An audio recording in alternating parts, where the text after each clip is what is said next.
Well, welcome everyone to our session here, the Church in the Holy Land, a conversation with Mr. Sami El Yousef, Monsignor John Kozar, who's in residence. This is a pastoral conversation, not a conversation about politics.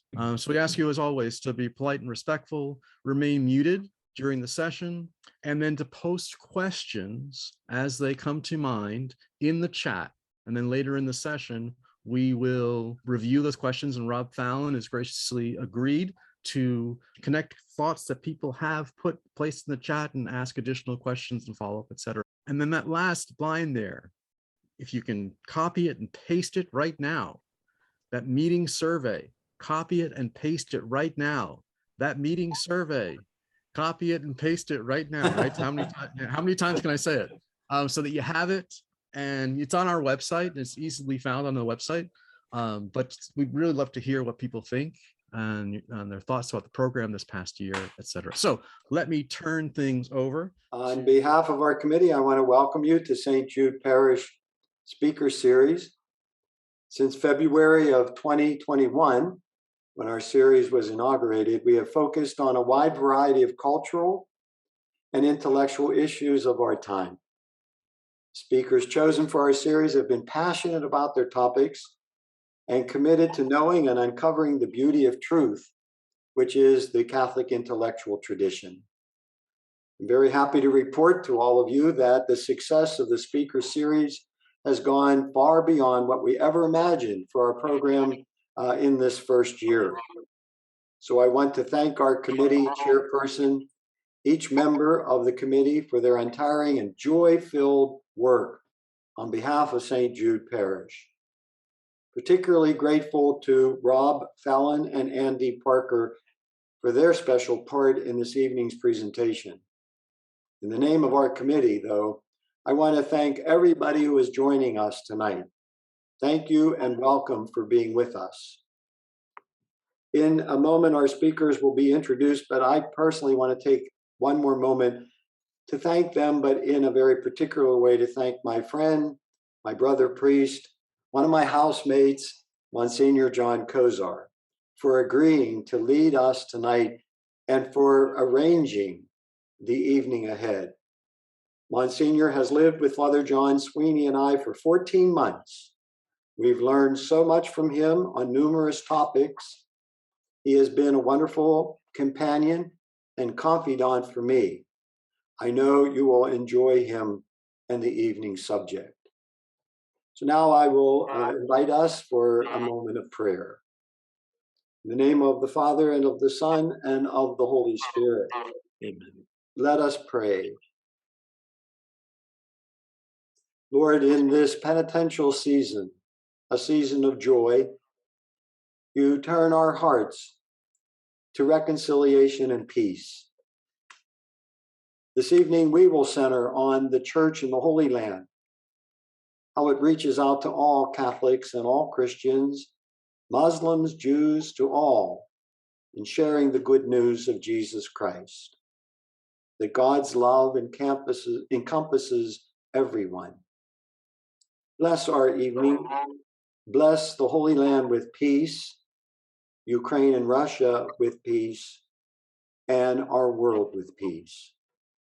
Bless this now evening ahead, the Father, the Son, and the Holy Spirit. Amen. So thank you, and I'll turn the meeting back over now, the session, back to Mary Lou McLaughlin. Thank you, Father Joe, and thanks for being our chief encourager and greatest support throughout the series. And tonight, it's my great pleasure to introduce Monsignor John Kozar, a priest of the Diocese of Pittsburgh, and for many decades has held critical responsibilities in our church around the world. To begin with, in 2003, Monsignor was named chaplain to His Holiness. As director of the Pontifical Mission Societies, he held the responsibility for the offices of the Society for the Propagation of Faith, the Society of St. Peter the Apostle, the Missionary Union of Priests and Religious, and one that those of you who went to Catholic schools will remember, the Holy Childhood Association. Monsignor succeeded Archbishop Fulton J. Sheen at the Society for the Propagation of the Faith and played a supporting role in the introduction of Archbishop Sheen's cause for canonization. In 2011, he was named president of the Catholic Near East Welfare Association, overseeing the Catholic Church's aid to Christians in the Indian subcontinent, the Near East, and the Middle East. Among his many responsibilities in this capacity, while traveling the world, was to publish the Catholic Near East Welfare Association One magazine. In 2019, Monsignor was honored with the Catholic Press Association's highest award for publishers, the Bishop John England Award, given for his storytelling and photojournalism on behalf of the world's neediest and most vulnerable persons. Monsignor mentioned humbly to me that One was known as the National Geographic of religious magazines. We are blessed to have Monsignor in residence at St. Jude Parish, and we're grateful to him for bringing his good friend and longtime colleague, Sami El Yousef, who will speak to us live from Jerusalem, where it is currently 2:00 in the morning. Thank you, Sami, and please join me in welcoming Monsignor Kozar. Thank you, Mary Lou, for that very kind introduction, which I don't really deserve. I'm delighted, though, to join you. This is the first time I'm getting, at least virtually, to visit with you. With the pandemic and with some of my challenges with mobility, I haven't had many opportunities to meet you in person. So it's a particular delight for me to join you this evening. The topic this evening, the title of our presentation is The Church in the Holy Land, a Beacon of Hope. And you may not appreciate how contentious the environment is in the Holy Land historically and even today. There are some ups, but a lot of downs. And for thousands of years, literally thousands of years, before Christ came, people were enslaved and looking for the promised land. And when Jesus came, he was a victim of the contentious environment and the conflicts and all of that. It took him to the cross, but he defeated all of that for us. His victory over that, his resurrection, of course, gave us ultimately that eternal light.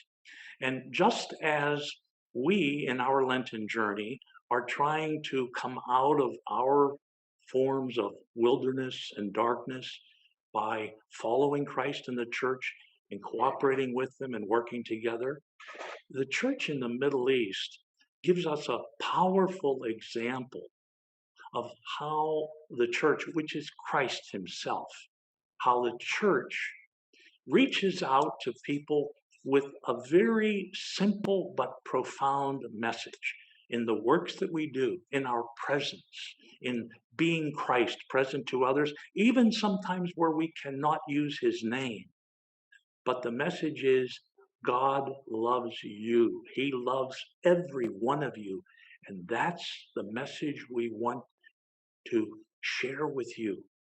And we have someone with us this evening that is very much qualified and committed to telling the story about the church and specifically the Latin Catholic Patriarchate. Sami El Yousef is from a family that go back generations, centuries in their commitment to the church and their presence in the old city of Jerusalem. In fact, my office was in their homestead, in their corner building in the old city. Sami has distinguished himself for about 40 years of service to the Catholic Church, for many years serving at the Bethlehem Catholic University, for many years the only university, Catholic university between the Near East and I think Japan. And it's done very well. And he's considered a pillar there. And I know that because I was on the board there for a number of years and somewhat involved. Sami had many roles, from being a faculty member, a dean, vice president, member of the board. He's done it all, and he still is considered, unofficially though, as a consultant. And there is a real bond between the role that he has and the Latin Catholic Patriarchate and the Catholic University there. Well, about after 24 years, I think, of service there, my predecessor at the Pontifical Mission for Palestine, or Catholic Near East Welfare Association, invited him to be the regional director for our program in the Jerusalem office. And he took that on and did admirably with it. And a number of those years, I was a collaborator and worker with him. Came to know him very well. I know his family very well. I've been privileged to have dinner with his lovely family, his dear wife, a number of times. I've hosted him at my home many times. And by the way, of all the guests that I've had, and sometimes I would have as many as 12 to 15 of my directors from around the world, Sami was the only one I never had to ask to help with the dishes. Sami was there. And I could see at home, that's the way he lovingly responded, working with his wife. But anyway, Sami worked with us for about 9 years. And then he was invited by the patriarch, who is currently the patriarch, to assume what I call a higher role, to be, as is called there for legal reasons, the chief executive officer. But I would say the general administrator, overseeing almost every aspect of operation and management, including legal concerns and financial concerns and all of that, except a few canonical areas. And this was a historic nomination. So historic that the Pope himself needed to sign off on it and give his blessing because of two things. He was the first layman to ever hold this position, and he happens to be a very good lifelong Greek Orthodox member. But as I say to Sami regularly and to many other people in the Middle East, he's given such service for about 40 years to the Catholic Church. I consider him a card-carrying Catholic. So we are blessed to have Sami with us this evening. He's going to tell us, give us a real nice rendering of how the church, in a very human and compassionate way, through its institutional presence, through its presence, where people are never felt to be alone or abandoned, they always can enjoy the arms of God and his love for everyone. And he'll tell us about that. So we really look forward to Sami's presentation. But before I turn it over to Sami, we have a little surprise for you. We have a message sent to us, a message of greeting from the Patriarch himself, His Beatitude Archbishop Pierbattista Pizzaballa, who wanted to extend greetings to us. And we didn't ask him to get up at 2 a.m. to do it, so he sent along very kindly a video. So Andy, I'll ask you to share that with us. Brothers and sisters, may the Lord give you peace. Greetings to all of you from the Holy Land, where Jesus Christ, the Son of God, became one of us, suffered for us, died and rose from death. I offer special thanks to Father Joseph Mealy for his kind invitation to allow this local Church of the Holy Land to share with you of our story of presence, of ministry, of service, and especially of hope in this very fragile and very challenging environment. We are all on a journey, which we especially call to mind during this Lenten season, a journey from the wilderness to the Promised Land. Our hope, my hope and prayer for all of you, is that we may assist you on your personal journey as you learn how the Church here in the Holy Land reaches out to all and seeks to share the message of God's love for humanity. There are conflicts and challenges everywhere, but no one is alone. Christ leads us to the Promised Land. There is always reason to be hopeful. This evening, Sami El Yousef will give personal testimony on my behalf of the role of the Catholic Church in this special place. He is eminently qualified and well known for his knowledge and service to this local church and to all the faith groups in the Holy Land. Sami knows very well the challenges we face and is willing to share our story with you. Joining him in a discussion to follow his presentation will be our very good friend, Monsignor John Kozar, who himself served our Holy Father for many years in the service to the Holy Land and far beyond, and very close friend of all of us, and I knew him very well. My prayer is that you will be inspired and encouraged by this presentation, and that it will personally give you comfort and encouragement as we journey together from the wilderness to the Promised Land. I humbly ask your prayer of support for me and our local church, as I promise to do likewise for all of you, for Father Mili, for your parish and the Diocese of Pittsburgh.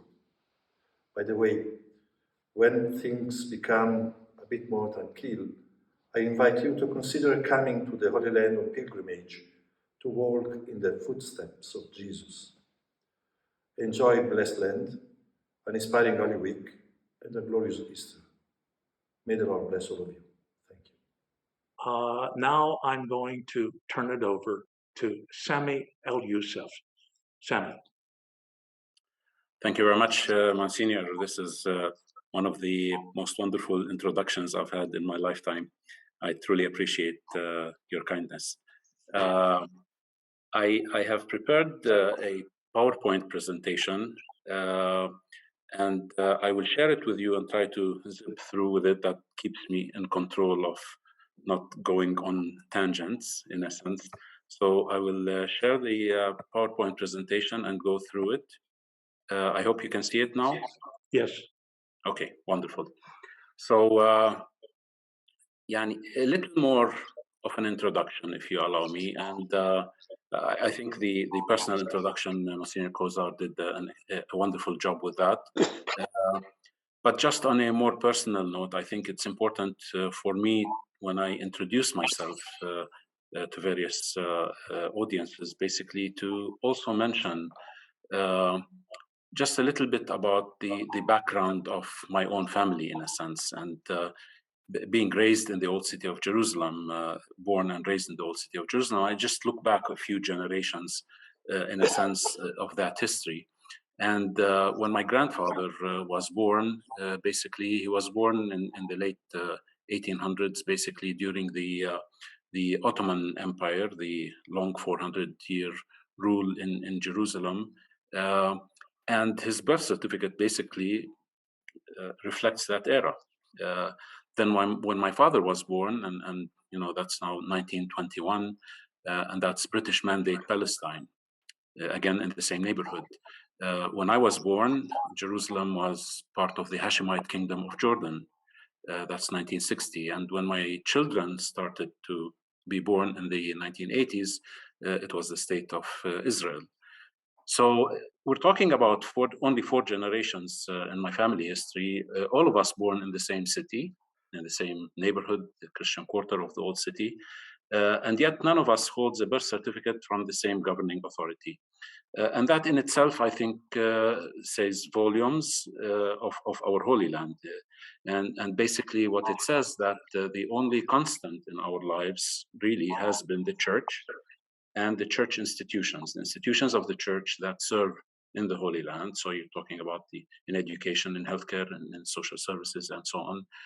And that really, truly reflects the only constant that has been for many generations of those of us who have had the privilege actually to be born in Jerusalem and be raised in Jerusalem. And I think as far as the professional experience is concerned, I think Monsignor Kozar mentioned most of that, and truly I've been blessed, I think, to be part of that.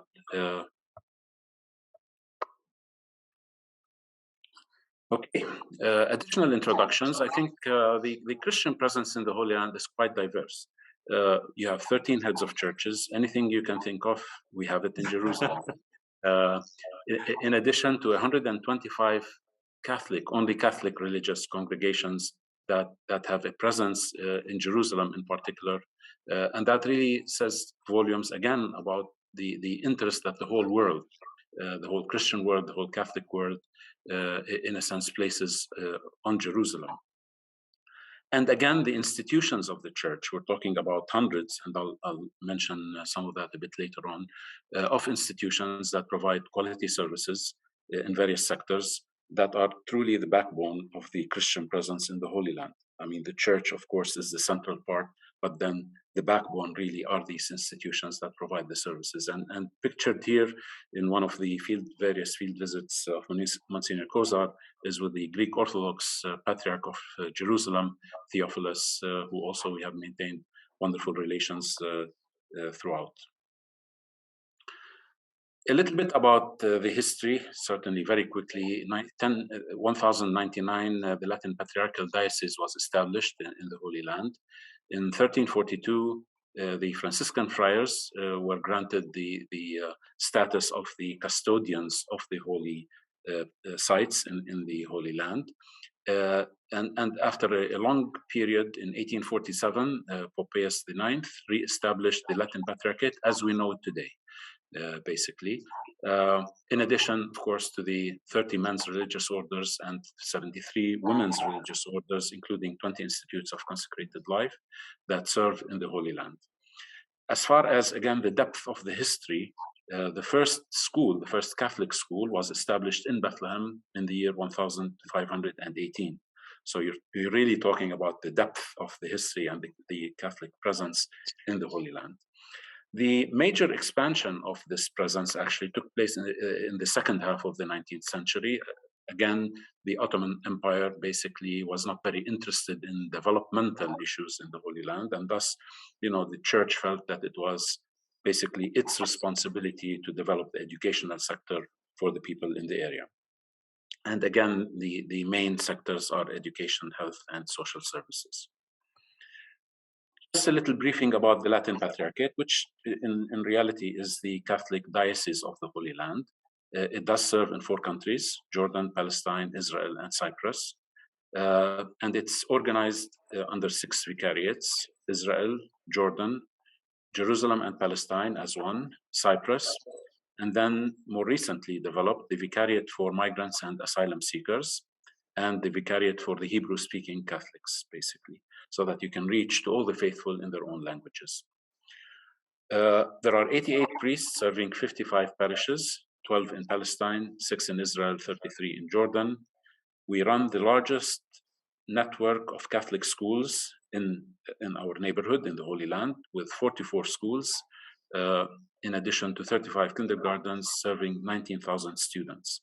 And in total, we are considered actually the largest Christian employer in the Holy Land with 2,000 employees. And that, believe me, is quite a high responsibility.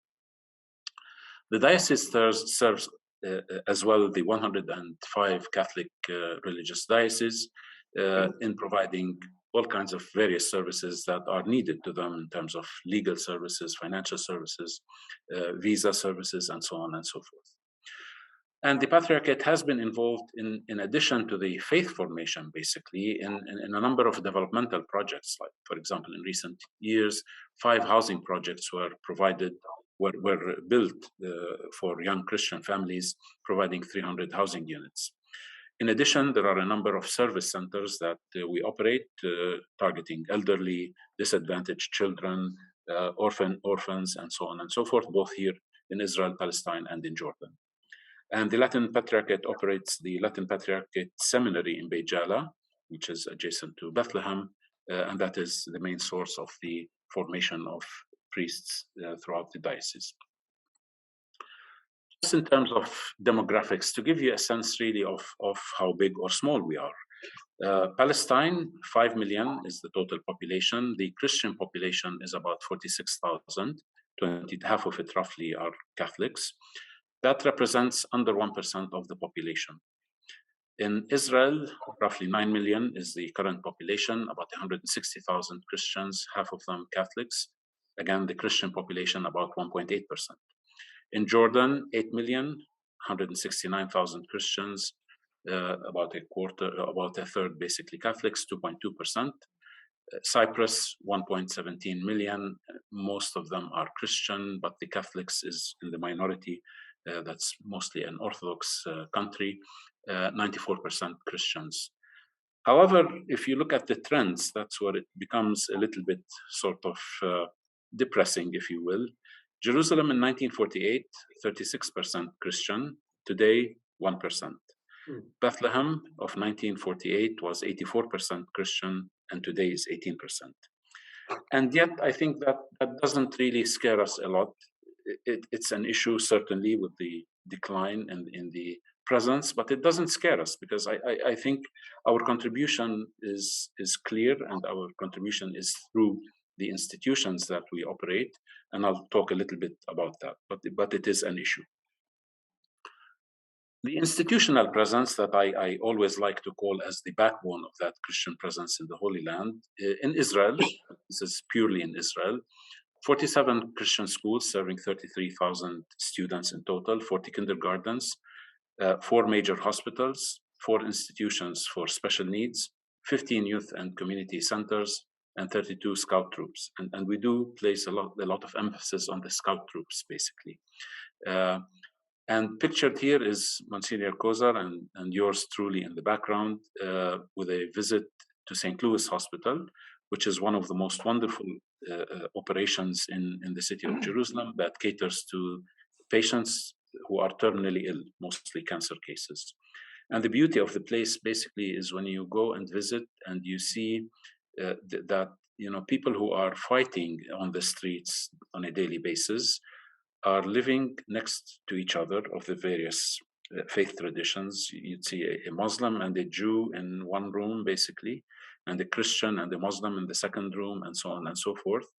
And the beauty of it all, basically, is they become best buddies and best friends, not only the patients themselves, but the families of the patients that are really sharing their life experiences together. I mean, this is the dialogue really that takes place, the interfaith dialogue that takes place in a hospital room, in a sense, speaks volumes, I think, compared to conferences and official positions and papers written on the interfaith dialogue. If you look at the situation in Palestine, it's even more bright as far as the institutional presence. You have a total of 261. Remember, Palestine, 1% of the population is Christian. Yet we operate 261 institutions of the church, 121 as far as the educational sector, schools, universities, research institutes, 29 hospitals, healthcare clinics, and so on, 39 social service institutions, orphanages, and so on, and 73 youth and community centers. And thus, we present an unproportionate contribution to our society and the building of our society, despite the small numbers that we are. And thus 45% of the entire service sector in the Palestinian territories is provided by church institutions. And that really, I think, is the pride of our presence here in the Holy Land. Again, I think the value of supporting these institutions basically is that the services are provided to all segments of society without any discrimination on the basis of any classification you can think of, actually. No one is denied the service because of their background, regardless. And the most beautiful part of it really is the value formation and the values that filters through the service that is provided. And that, I think, is something that really is priceless, regardless, really, I think, of the type of service that is provided. And I would just provide a small example of my very first visit in the year 2009, after I started working for Kanewa and Pontifical Mission. And that was a clinic in Gaza. And when I visited, it struck me basically that I'm visiting a clinic that does not seem to have any Christian presence. I mean, Gaza, after all, in a space of 2 million people, there is 1,000 Christians. That's it. But a number of institutions that provide the services. And I was curious, so I looked around, and they were all veiled women, clearly Muslim women. And I went up to one of them and I said, you know, there are a number of clinics in this neighborhood. Why are you here? Why don't you consider going to the other clinics? And she did not hesitate a moment to tell me that the reason I come here basically is that the value set, the respect that I receive from all that work here is something I don't feel in all of the other clinics. I'm treated as a human being with dignity, with respect, and thus, you know, the predominantly Muslim clientele of the services of our institutions basically is evident, more evident in education than in other sectors, but yet it is quite evident. And we are trusted by all, regardless, Muslim, Jewish, regardless of who they are. They trust us, and they want to be in our institutions. And thus, again, the importance and the significant role of the interfaith experience and the interfaith dialogue that is the lived experience that takes place on a daily basis. Again, the emphasis of most of the church institutions is in three main pillars, in a sense. The educational pillar is quite evident. I think it's clear with the number of institutions that we run in education that the church really has a heavy emphasis on education. The humanitarian aid, and I'll speak a little bit more about what that means, I think, to many of the vulnerable and the weakest segments of society. And the pastoral activities, certainly the church has that primary responsibility of faith formation, and we try to do that in a number of areas. And I'll speak a little bit about each of these sectors. The educational mission, and I mentioned 44 schools of the Latin Patriarchate alone, let alone all the other Catholic and Christian schools. They are considered parish schools in a sense, and what that truly means is that you're catering to those that are in the most economically distressed areas where we operate. And thus in Jordan, for example, some of the schools that I have visited are in remote locations, economically depressed. If the church is not there to provide that education, no one else is providing that education. And what comes with a parish school, of course, is the value set that I spoke about a bit earlier. However, that is a heavy responsibility, and again, you know, what we try to do is, you know, bring these historic buildings in many ways up to speed, and that requires huge investments all the time. The parish and the school are interconnected. Where do the choir boys and girls come from other than the parish school? And thus, there is no way you can separate the two. And it is quite doubtful, honestly, if one can survive without the other.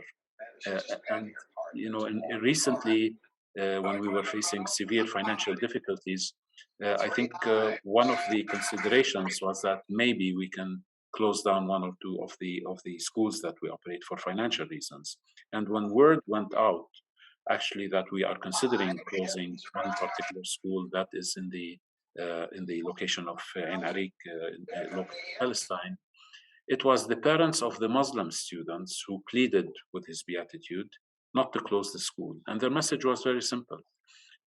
What the other available school in Ain Arik was basically the public school. And that was dominated by Islamic thinking and fundamental Islamic thinking.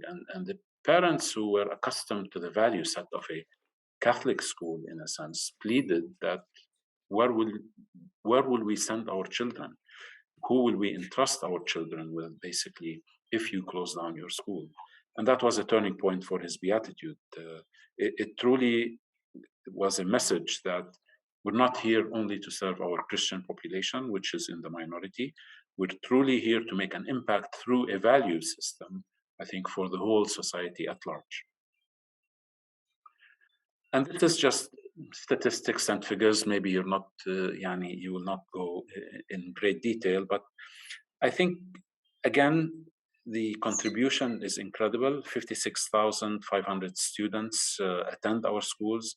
You see the percentage of Christians ranges from 36%, the lowest in Palestine, up to 61%, which is the highest in Israel. And you see the trends. And sometimes, as you see in certain areas, that the total number of students that is growing, the number of Christian students is on the decline. And that again is an indication of I think that, continued immigration out of the Holy Land. And again, we are the largest employer, 6,760 employees in total in our Christian schools. As far as humanitarian aid, again, when governments do not provide what they are supposed to be providing, basically, the church has to step in to ensure that those with the least means are taken care of. And thus, the Latin Patriarchate has been operating the largest humanitarian aid program for the past 20 to 25 years and ongoing. The core programs, the 4 core programs are listed. The medicines program, basically catering to the elderly who are living alone in homes without medical insurance and who have chronic cases. They need their blood pressure and diabetes medication on a monthly basis and cannot afford it. And thus we have hundreds of people on the medicines program. Medical emergencies, again, where there is no insurance provided and people require medical emergencies that they cannot afford. Educational financial aid to enable those who cannot afford to be in a Catholic school, basically, even with the small tuition fees that are collected. And social assistance, meaning basically that people are the neediest of the needy, basically the poorest of the poor who cannot put food on the table. And some assistance is provided for those families. And then we go a little bit further away from our core programs. And these are programs that cater to needs that arise that we hope will be limited in time and eventually will end. Christian Iraqi refugees in Jordan. These are people who fled Iraq under the most severe, difficult conditions of being threatened. You either convert to Islam or you move and find a better place for you to live. And thus, under threat, they left their homes without any of their belongings and walked, in some instances, for days to reach the Jordan borders. And they had no recourse other than the church to support them. And the church supported them and continues to support them until today. The Christian unemployment program in Gaza, again, I mentioned earlier that in Gaza, there are a mere 1,000 Christians in a sea of 2 million, predominantly Muslim, and not only Muslim. I think many subscribe to the fundamental Islamic, thought in recent years. And thus, when the youth unemployment rate in Gaza is 70%, this is what it is today, the chances of a young Christian man or woman basically finding employment is next to impossible. And thus we provide the largest employment program in Gaza to empower these people to gain a dignified income rather than a charity from the church. And at the present time, we have 65 such youth employed. The East Jerusalem Support Program, again, is for people who are caught in the politics of the city. And I've been warned many times that we don't want to talk politics, but yet there is a segment of people that are caught in the politics of Jerusalem and are not entitled to social benefits or medical insurance, and they find themselves on the brink of society, basically. And thus we have a program designed to support them. And the last point, I think, is our new trend. The new trend is we don't want to create that dependency from the church. We don't want this charity to be an endless charity in a sense. And we are designing new programs of empowerment, basically, to put people back on their 2 feet so that they're not dependent on the church for a long period of time, and that gradually they go back to some normal life by providing them, whether it's skills or whether it's grants or loans to start a new life. As far as the pastoral, I think it's a variety of programs, and I've listed them all here, from summer camps to field visits to holy sites, the youth chaplaincy with about 8,000 members, spiritual retreats, Sunday school programs, catechetical program, family unit support, scout troops, Bible competitions, and participation in religious celebrations, including Christmas, Easter, Our Lady of Peace of Palestine. And you see some of those photos, basically. I know they're a bit small, but I think they are very representative, I think, of the very active pastoral life that the Church of the Holy Land is engaged in. Moving, I think this is, of interest because Jordan, in a particular way, I think has been very accommodating to the Christian presence. And I think in Israel or Palestine, we haven't seen the construction of a new church, basically, probably for the last maybe 40 to 50 years. In Jordan, we have constructed, actually, the Latin Patriarchate has constructed 4 new churches, 4 new Catholic churches as part of the Latin Patriarchate. This is let alone the Orthodox churches and the Maronites and the Lutherans and so on and so forth. But for the Latin Patriarchate, 4 new churches were constructed in the past 5 years. And the one at the baptism site is under construction now.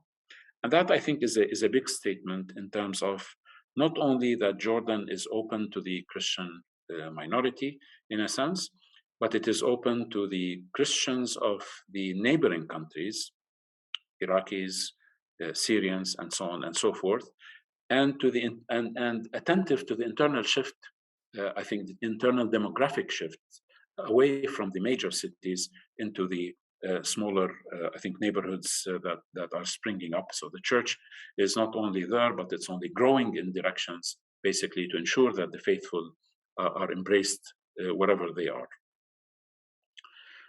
And again, this is from Jordan. I think just to give you a sense of this embracing, I think, of church leaders in Jordan. This is Patriarch Pizzaballa during the inauguration of one of the schools about 2 years ago, right before the pandemic, of how he was fitted with the local traditional robe of Jordan, along with the kafia, the checkered kafia, basically, so the mayor comes out, and the police commissioner and the whole town comes out to greet him, and scouts, and that really, I think, says a lot about how Jordan, in a particular way, really opens its arms to that Christian presence and continues to provide that respect to the Christian presence. And in the next 2 to 3 slides, I just put a few photos, basically, to put some life into my presentation of what projects, the type of projects that we're involved in, and thus, given the large number of buildings that we operate that require continuous renovations, you see, projects involving installation of air conditioning. Smakia is in the south of Jordan. Rehabilitation of the sisters' house in Rami. Every parish has a sisters' convent and a priest convent. Some of those are 150 years old, 120 years old, have not seen renovations in a long time. Enhancing the educational process by introducing new IT equipment in various schools. Preserving the cultural heritage at the Latin Patriarchate in Jerusalem. Involvement in rehabilitation of water cistern, given the scarcity of water in our neighborhood. Air conditioning and rehabilitation of kitchen in our Taipei elderly house, and establishment of Christian education rooms, equipping them with the proper IT equipment. The hydrotherapy pool at Our Lady of Peace Center in Jordan, catering to disadvantaged and disabled children. Theological Educational Center established in Gaza, out of all places. And you see Father Mario there, the former parish priest. Capacity building programs for our employees, installation of CCTV at some of the schools in Jordan, and so on. The role of the Church in the Holy Land. We see the need of our presence, basically, is in a number of areas. Some of it basically to strengthen the youth sector, our youth leaders. And I think a recent survey that was conducted basically indicated that the youth in the Holy Land are not looking for a way out. They're not looking for a one-way ticket out of the Holy Land. What they expect from the Church is basically to provide the tools of survival. Help me, help me find a home, help me with my education, help me to achieve a dignified employment, and then I'll make it on my own. But I need those tools basically of survival, and they see the church really as that institution, if you will, that is there to support them generation after generation. Continue to support projects that would strengthen entrepreneurship and job creation. Again, if people have a dignified employment opportunity or some income generation on their own, they have no reason to leave the Holy Land. There is no more beautiful place than to be, actually, is to grow than in the Holy Land. And thus, people start looking for immigration, for political disturbances sometimes, but we've gotten used to that. And thus, it's the economic factors, basically, that people start to look elsewhere for themselves and for their families. We have a huge responsibility to sustain our buildings in a particular way, the schools, the centers. The last thing we need to do, basically, is to shut down institutions. I think I've heard a lot of, stories, if you will, of churches being sold in Europe, in the United States. And I think people don't blink much if a church just disappears and is turned into a shopping mall or whatever it is. But here in the Holy Land, I think there is a certain meaning, I think, of that presence. And thus, if word gets out that a school will be closed, or a center that provides services will disappear, or a hospital of the various churches will not be on the horizon anymore, I think that will be a big blow to the presence. That is our strength. Psychologically, this is the best we can do to be part of society and the building of our societies. And the last thing we need to do is to look at the possibility of closing down, because this is the Holy Land after all. And we need to continue to focus on the underserved, especially in education, but as well humanitarian cases, and sustain and strengthen as many Christian institutions or church institutions as possible, and support the pastoral projects, because without the faith, basically, the hope will disappear, and without the faith and the hope, basically, then our presence will be questioned and will be in danger. And our ultimate goal in anything we try to do is to try to keep the Christians in the Holy Land, and basically the support needs to go to the living stones and not only to the stones of the Holy Land, and that balance is needed. My final slide, and I will conclude here. This is one of my favorite photos with my dear friend and former boss, Monsignor Kozar, in very tight places. This is in one of the field visits to St. Louis Hospital, which I referred to earlier.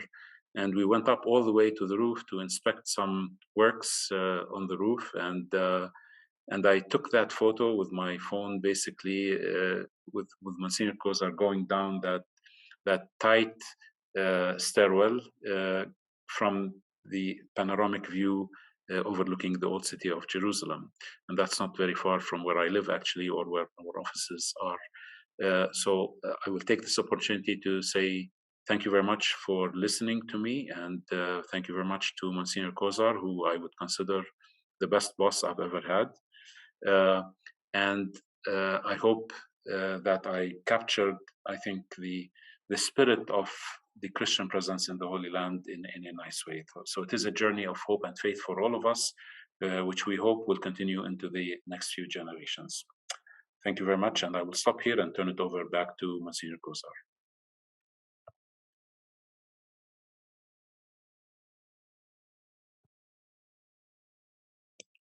Thank you very much, Sami. You certainly are a man who gives us hope, and a marvelous example with the Latin Patriarchate there of reaching out. Let me just interject a few of my own little insights into what you've said, and more importantly, I think some of my personal observations. You and I, for example, visited together in Gaza. That was, for me, an epic visit. I remember, for example, at the Mother and Child Clinic, it was basically an all Muslim environment, women and babies. And the fact that two men, Christian, were welcomed very warmly into that facility, that really is itself unheard of. In fact, it's the norm, it's the protocol for Muslim women to only be tended to by female doctors and personnel. So, but it was the head of the medical team, the director of obstetrics and gynecology, she herself, a Muslim, a lovely woman, really gave us that warm welcome. And she served as what I would call our interpreter. She assured the women, and Sammy, I'm sure you recall this. She assured the women who were there for their maternal visits or post the follow-up visits after giving birth that we were the people representing the church, and church is a consortium of other churches too and other helping agencies that made this available. And you could see then from hesitation, maybe even fear, or knowing that this was not acceptable, they would warm up to us. And that was a beautiful feeling. I felt we were really with family. Sammy, do you recall that? Of course, Monsignor, I recall that very vividly, especially that I just returned from Gaza only yesterday, having spent there a few days. But I would remind you of that second visit in Gaza to the Rosary Sisters School. Yes. And as we were leaving that school, basically, because the kids were getting out and the playground was filled with kids, so we couldn't move the car around, basically, until they left the school. And we were standing there, and Monsignor Kozar was basically, talking to the various students there. And I think you had about maybe 7 or 8 kids that have gathered around you and were asking you about questions about, the United States and your own experience and so on and so forth. And they spoke fluent English, as you would expect from a Rosary Sisters School. And then I challenged you and I asked you, I said, Monsignor, do you know how many of these students would be Christian students? And you said, I assume all of them. And I went back and asked Sister Nabila at the time, I said, how many of these kids are Christian kids? And she said, none. They're all Muslim students. And I think that was very telling for all of us, in a sense, that value system, basically in a predominantly Muslim environment, fundamental Muslim environment, where the value system truly has rubbed off on these Muslim kids to a point where not only you, we couldn't tell the difference. And these values really is what they take back home with them. These are the future mothers of Palestinians. Bring that, in a sense, balance and that more global view and that Christian values into their own families, into their own jobs down the line, and so on and so forth. And again, that was really, I think, a highlight of that Gaza visit, where we do a lot. We do a lot, really, as part of the building of society to ensure there is coexistence and respect and love and forgiveness at a time when the streets are boiling. Again, we don't want to talk politics, but this is a land that has the crisis on a daily basis. One thing or another is going up in turmoil, in a sense. But yet you go into our institutions and you feel that it's a different sort of island of hope, in a sense, where people really, truly live that Christian faith without actually being Christian. And Sammy, I also remember we did a visit to a school in Jordan, and I remember there was a soccer match going on, and the children on both teams were a mix of just a couple of Catholics, some Greek Orthodox, and the majority Muslim. And I remember specifically one of the boys, and this was a very crude pitch, their field. It had rocks on it, and it was very rough and tumble. One of the boys scored a goal. It was hard to even tell that was the goalpost there. And all of his team hugged him. This was just mind-blowing to me. These were people that were brought up never to speak, never to having met someone from the other side, so to speak. But here they are embracing. I think of another example. It's from Lebanon, but let me indulge me, because I think this was a clinic in one of the environs of Beirut. And this was run by the Good Shepherd Sisters. And they had a sign outside the clinic, which, by the way, was made from, I think, 5 huge carriers or transport carriers on highways here, on 18-wheelers. And they were connected together and some electric. Anyway, on the outside, as a welcome, there's a sign in Arabic. It was translated for me. It says, "No religion is accepted here. Everyone is welcome."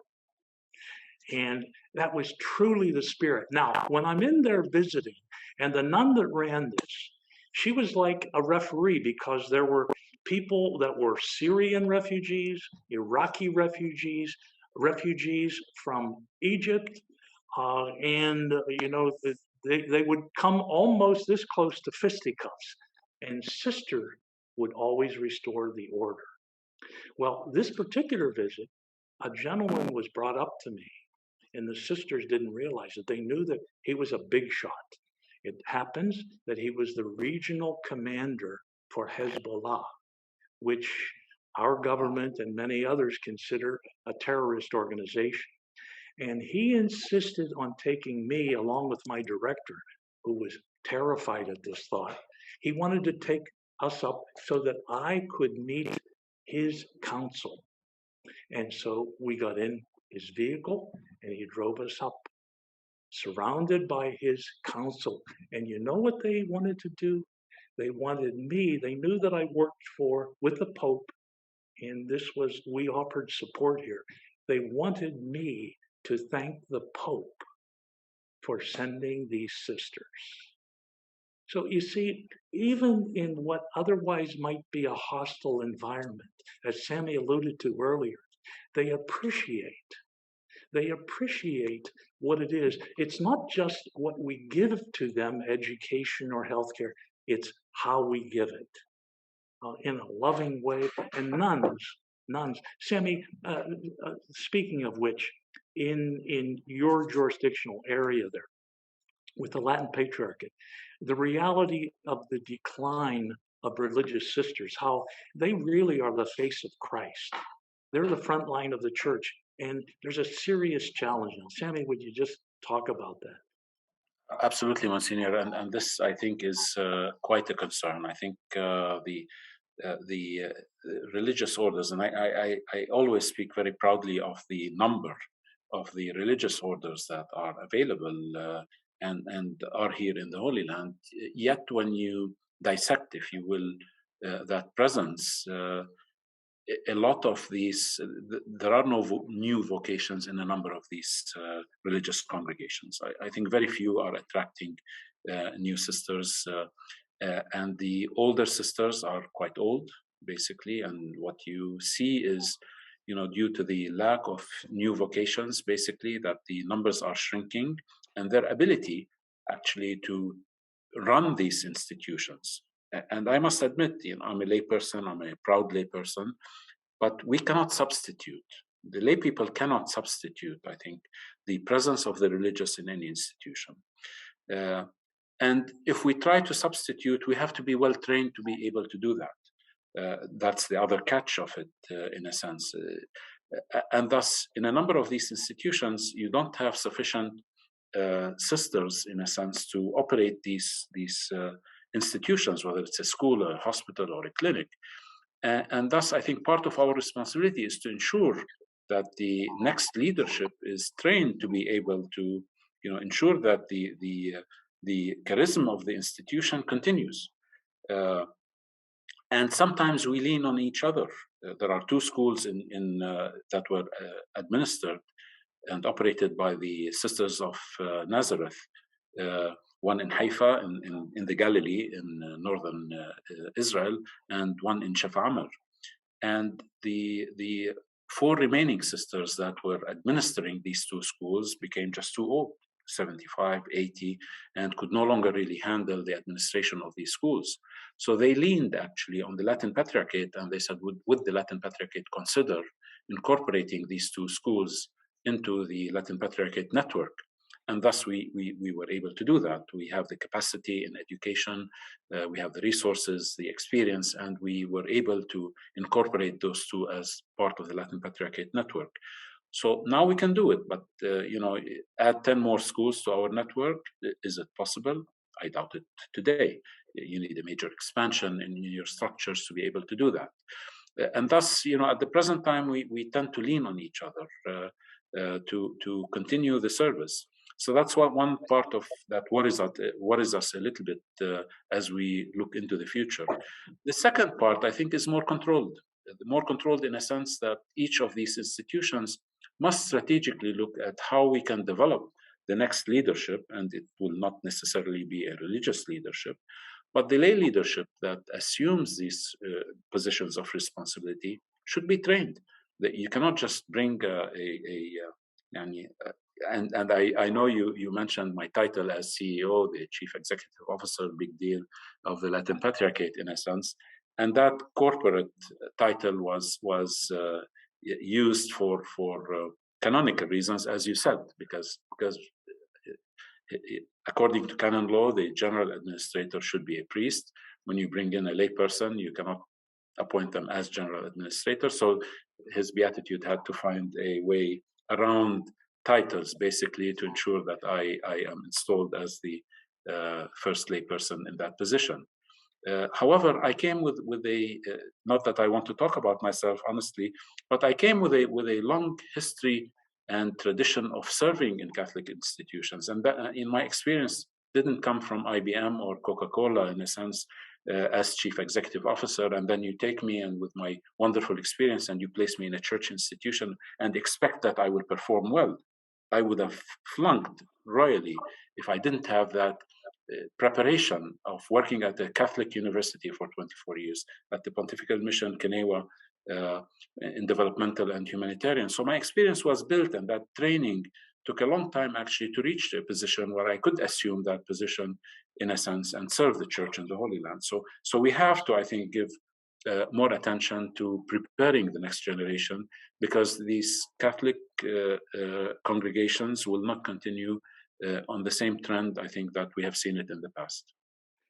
Let me end this portion with two very quick little vignettes. You spoke about scouting and how it's really growing. I consider it a very, very important outreach for youth. Picture Christmas Eve day. We're in a formal procession with the patriarch, and I'm privileged, I'm with him. Until the last 5 years, it was always in a vehicle and a slow drive up the steep hill to Manger Square.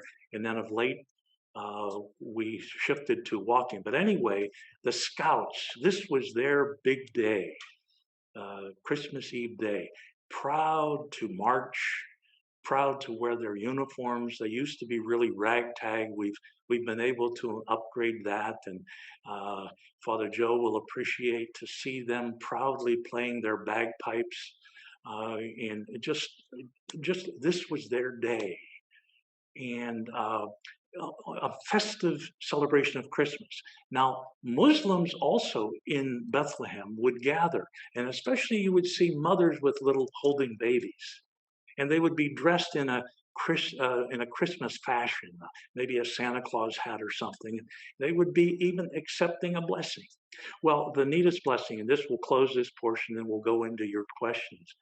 There were 3 young men, maybe in their 20s, on about a 5-foot raised, basically the wall in front of a bar. And they were sitting there smoking their hookah pipes. You know, a hookah pipe with connected to a bottle with charcoal, and the tobacco is filtered through the water.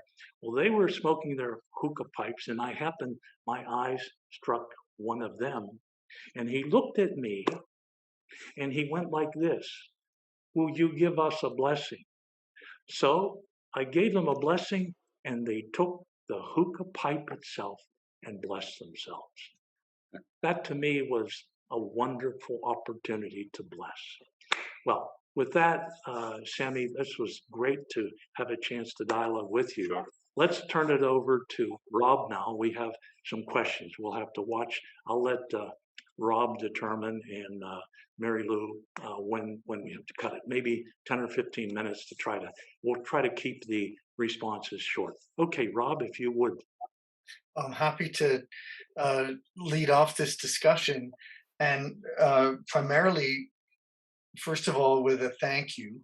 I'm sure that we'll thank you at the end, but I imagine all of us have learned a great deal about the church's activities and the state of affairs in that part of the world. And it's very illuminating, it's very rich. There's so many activities and offerings happening there. It's remarkable, and itself raises a lot of questions. I suppose one question, if you don't mind, taking a step back, I think for our Pittsburgh audience in particular, I have two kind of related questions about, I guess, the kind of nomenclature and jurisdictions. So you ended your presentation with this lovely notion that you're caring for the living stones of and needing to cultivate them of the Holy Land. And I'm wondering if that's one way to maybe perceive a difference between what the Patriarchate is doing versus what I think maybe some of us think of when we think of the Church in the Holy Land. We think of Franciscans. And is it true then that the Franciscan custody of the Holy Land is largely about buildings and places, and not so much pastoral care and social services? Sami, do you want to? I'll be happy to, but Sami, if you want to say something. I think the Franciscans and the Latin Patriarchate are the two lungs of the Catholic Church in the Holy Land, if you will. And that's where our territory ends, theirs begin, in a sense, so we complement each other's work. They are truly responsible for the preservation of the holy sites. And thus, as custodians of the holy sites, that is their primary responsibility, the Church of the Holy Sepulchre, any needs there or all of the other holy sites. And they do administer the parishes where the holy sites are. The Jerusalem parish, for example, is part of the responsibility of the custody of the Holy Land. Jerusalem, Bethlehem, Nazareth, Cana, and so on and so forth. And the Latin Patriarchate complements that. So in the Bethlehem region, for example, Bethlehem is a parish of the custody of the Holy Land, while Beit Jala and Beit Sahur, the two adjacent towns, are parishes of the Latin Patriarchate. And we work extremely well with each other, and we complement each other's work. They do run schools as well, where they do have their parishes, Bethlehem School, the Terra Santa network, basically. So Bethlehem, Jericho, Jerusalem are Terra Santa schools, but they are much smaller in a sense as far as their network is concerned. I don't know if Monsignor would like to add any particular distinction in that regard. Yeah, just very much along with what Sami said, I attended many meetings in Rome with both the current patriarch and the custos, the general superior for all the Franciscans, and with the prefect of the Congregation for Eastern Churches. And that was very obvious, the partnership. And I loved how Sami described it as the two lungs.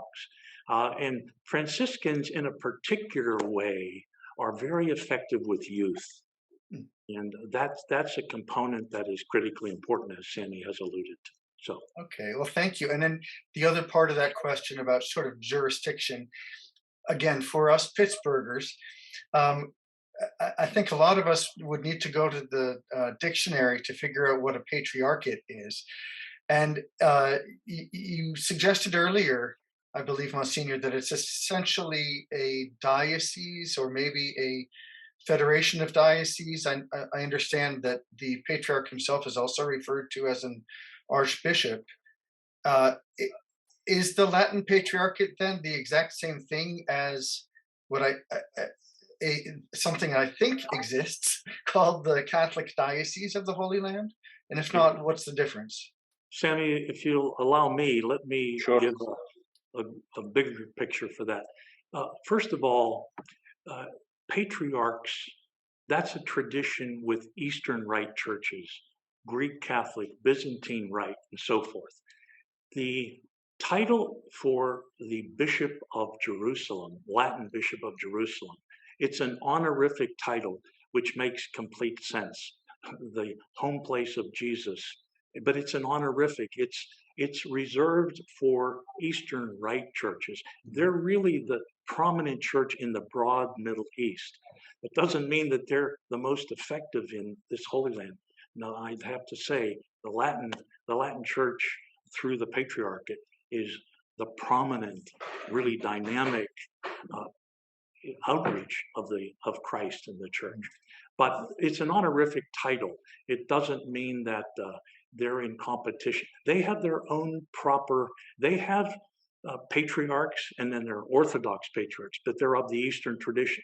And in the neighborhood where Sammy's church, his affiliation with the Patriarchate is, in Jordan, in Israel, in Palestine, you have the Melkites, you have some Maronites, you even have some Coptics, and of the Catholic side, and you have from the Orthodox side too. But that typically, patriarch relates to an Eastern jurisdiction. But this is an honorific title given to Archbishop Pierbattista Pizzaballa. Right. Okay. Well, thank you for clarifying that. That's useful, I think, for some of us, maybe just to understand the framework of everything that we've just heard. I'd like to ask you now about, I think, that very important issue of the outlook that, for Christians in the Holy Land that you raised. And you said that you're not afraid, though the numbers are dwindling. And I'm wondering, what is it that may be most needed to reverse that trend of diminishing numbers?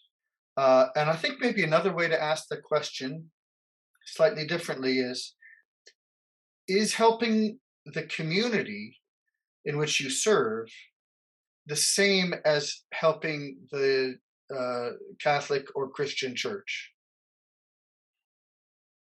Sammy? Yeah, how do we reverse the trend? I think it is possible to reverse the trend. Honestly, I believe that is possible because I think anywhere you go in the world today, I mean, the world has changed dramatically over the past 10, 20 years, in a sense that anywhere you go, there are problems. So it's not only the Holy Land that has issues and problems. But I think going to some sort of a more political stability in the area, I think this is probably what is most on people's mind. If there is peace in the Middle East between the Palestinians, Israelis, I think you're starting to see some, I think, positive trends in terms of the relations between Israel and some of the Arab countries. So, you know, there are more peace treaties being signed. But yet the more critical one, absolutely, and that is officially the position of the Holy See, is that you need to really move in a direction where you have a Palestinian state living in peace side by side by the state of Israel, taking into consideration all the security needs of the state of Israel, providing freedom for the Palestinians so that they have that outlook for the future, basically, so that you know, they live in freedom, they live in prosperity, and so on. And if that happens, actually, I guarantee you that a large percentage of those that left the land will actually come back, because this will be heaven. Honestly, the Holy Land in an era of peace will truly be heaven. Who would give up the opportunity to grow up and you know, in the footsteps of Jesus? If you're Christian, I mean, where else would you want to be, in a sense? And thus, really, I think that could be reversed, but it does require that stability in many ways. And the role of the church really is to ensure that it continues to provide those tools, not only to the Christian community, but to society at large, because I truly believe that value set is very, very important. The more we can, I think, impact our Muslim and Jewish brothers and sisters into living the value set of a Christian life, in a sense, the more you're really building society on different standards that what exists today, and thus the fundamentalism really that is there, whether it's in Palestinian society, whether it's in Israeli society, really will start to diminish.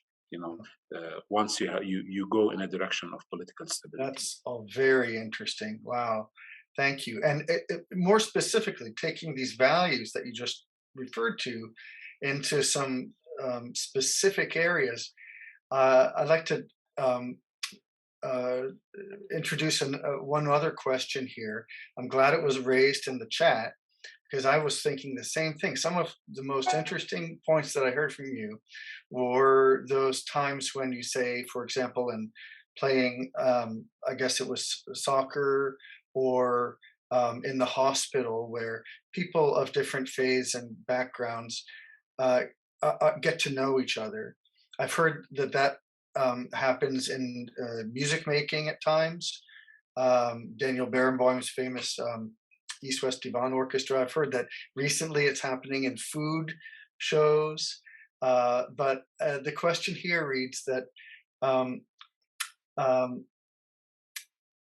says, I've heard it said that Arab Christians are considered a glue to Arab society. Arab Christians, a glue. Could you expand on that sense in the way the church in the Holy Land pulls cultures together? Absolutely. I think this is the beauty of the presence of the church in the Holy Land. And I think in one of my slides, I said, we are trusted by both sides. Both sides look at the Christian presence with a different set of eyes than they view each other. And they view the Christians, basically, and the Christian institutions as those sort of islands of coexistence, where everyone feels that they are welcomed, where you're open really to everyone, where there is no discrimination, where there is respect for everyone, and you concentrate on that value set that would bond people together. And I think that respect is not only within society, that respect is really demonstrated from governments also to the Christian presence in the Holy Land. I highlighted the respect, I think, of the Jordanian government to that Christian presence. But likewise, I think the state of Israel does value that Christian presence. The state of Palestine as a government basically places that value. Even fundamental Islamic Hamas in Gaza values that Christian presence with eyes of respect, with eyes of appreciation of what you're trying to do to society. Because you're out of politics. We don't talk politics. You're talking pure human values and a pure contribution to the building of your society. And thus you have that respect from governments, you have that respect from civil society. And honestly, I think what we need to do is ensure that respect remains, that these institutions, the backbone of the Christian presence, really remains, because if you can look at only that Christian that church presence, if you will, then former Patriarch Tual, in a sense, said he worries. That's when immigration was at its highest during the Intifadas, basically, where he said he worries that the Holy Land will become sort of the spiritual Disneyland of the world, in a sense. So people come and they visit the churches and they go. But what kind of a contribution are you truly making to your own societies without the institutional presence, hospitals and clinics and schools and universities and so on? So yes, I think that respect is there, definitely, and we hope to continue. Wow. Thank you again. I do want to be respectful of the fact that it is the middle of the night where you are. And so at this point, let's close up our discussion or our question and answer. And I'd like to, I think, return things back to Monsignor, who will give them to Mary Lou. Okay. Thank you very much for those very informed questions and for Sammy's very articulate responses to that. Sammy, I think people can appreciate why I hold you in such esteem in terms of your knowledge, your commitment, your fidelity to the church. And you've been really an inspiration to us as we journey along our way. We don't have anything approaching the degree of conflict that surrounds you, but you enlighten us and you uplift us and inspire us. And I think we're already a better parish, a better diocese, a better church. So we're indebted to you. So after I will give the final prayer following a couple of other little pieces here, you can get to bed. Thank you. Mary Lou, we'll turn it over to you. Well, Monsignor and Sammy, that was the most eye-opening and amazing presentation I've heard in a long, long time. And it brought to mind to me, Sammy, that our offertory collection on Good Friday is for the Holy Land. And I think your presentation this evening will impact each one of us and make us dig a little bit deeper. And I just pray that God will continue to bless your work, Sammy. Thank you. And just thank you from the bottom of my heart on behalf of everybody for giving us your personal reflections of the Holy Land. And Monsignor Kozar, all I can say to you is you're a rock star. So thank you. Thank you both. And I can see why you each hold one another's friendship in such a precious way. So Absolutely. thank you. Thank you. So to my friends on the screen, this is our last presentation of the 2021 season. And we're so grateful to each of you for attending and for your enthusiastic support. We'd love to ask you to complete the survey at the end of the Zoom, or you'll find it as well on the St. Jude webpage. We'd like to extend an invitation to each of you to offer suggestions or programs, not that they're going to be like tonight's, or speakers that you'd like us to pursue for next season. And if you'd like, please consider joining our committee. If you're interested, please respond to our website or call Laura at the rectory. May I offer one more thank you to our speakers committee, especially Andy Parker, our IT specialist, to the St. Jude Parish Social Justice Committee, who have co-sponsored a few of our presentations this season. But most of all, we want to thank you for joining us and for your encouragement. We're looking forward to an exciting season beginning in September. Now, Monsignor, may I please ask you to offer our closing prayer? And thank you both again very, very much. Thank you, Mary Lou. I thought it would be appropriate. There is a wonderful devotion that pilgrims that come to the Holy Land are exposed to. And it's in the form of a prayer to the Blessed Virgin Mary, the Queen of Palestine. So let me read that and you silently take this into your hearts. Our Heavenly Mother, Daughter, and Queen of the Holy Land, we turn to you to obtain your powerful intercession. May graces fall like abundant rain on your people, heal all the hardened hearts, and bring justice and peace to the Holy Land. May Jerusalem shine like a beacon of unity between the Christians who are privileged to live close to the holy sites, sanctified by the life, the passion, the death, and the resurrection of Jesus. May this holy city be a haven of friendship and understanding between Jews, Christians, and Muslims. May intolerance and suspicion vanish. May love eradicate fear. Our Heavenly Mother, look with pity on all those who live on the land which is yours, afflicted by the differences and the conflicts for many generations. May all those who do not believe in the one God be touched by your grace and reach the fullness of faith, hope, and love through Christ our Lord. O Lady, Daughter of and Queen of the Holy Land, pray for us. And may God's blessing be upon all of you. In the name of the Father, the Son, and the Holy Spirit. Amen. Amen. God bless you all. Thank you.